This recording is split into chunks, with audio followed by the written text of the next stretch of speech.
Hi, this is South of Blackfire Pass, also known to some as South the Goblin. And on this entry of Wizard Tips, we're going to be talking about spellballs and spellball creation.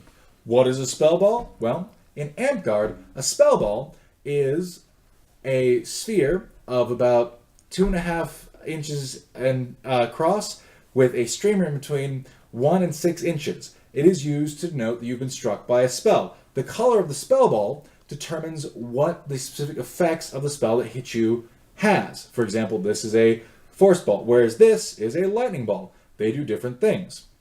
And the more you play, the more familiar you'll become with the different spell balls that might be on the field, whether you're the one using them or they're being used on you. So, first let's talk about spell ball creation. When making a spell ball, there are a lot of different things, a lot of different materials you can use depending on how much you want to spend, how thrifty you can be, and what you have available. When I make my spell balls, I'm not really wanting to spend a lot of money because these things can get damaged and lost, especially if you go to kingdom level events or leave your home park. So I use whatever materials are available.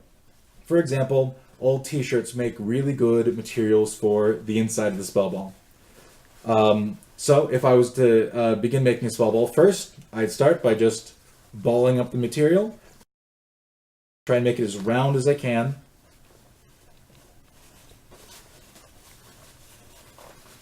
It's okay if it's not perfectly round. All it needs to do is just serve the purpose, be reasonably aerodynamic. I then take the appropriate colored cloth, which you can pick up, anything like that, and you can use pretty much any sort of material as long as it's not going to be too scratchy or anything like that, and ball it up. And then you can use either a hair tie or rubber band, though I'd recommend things like hair ties because they're going to last longer, be more water resistant, more durable.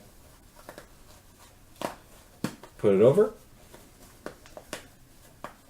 as many times as you can.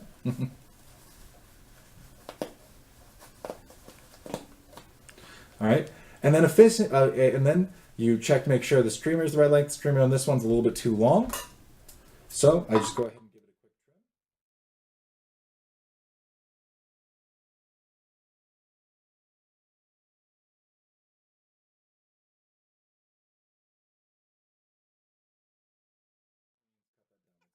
All right, so anyway, now we have a perfectly functional lightning bolt.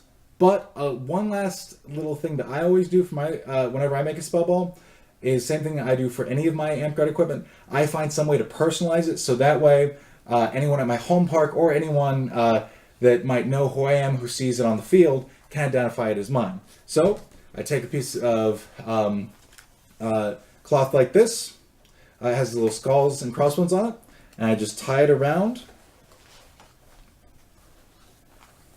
So that way, when anyone's cleaning up the materials after the battle, they can say, ah, this is South's. I'm going to hand this back to them so it doesn't get lost. I have the same exact ties on my class sash to make sure so that even if someone doesn't know me, they may recognize it when I'm playing Wizard. All right, so now we have ourselves a fully personalized and ready to go lightning bolt. For any additional questions or comments, please watch the rest of the videos.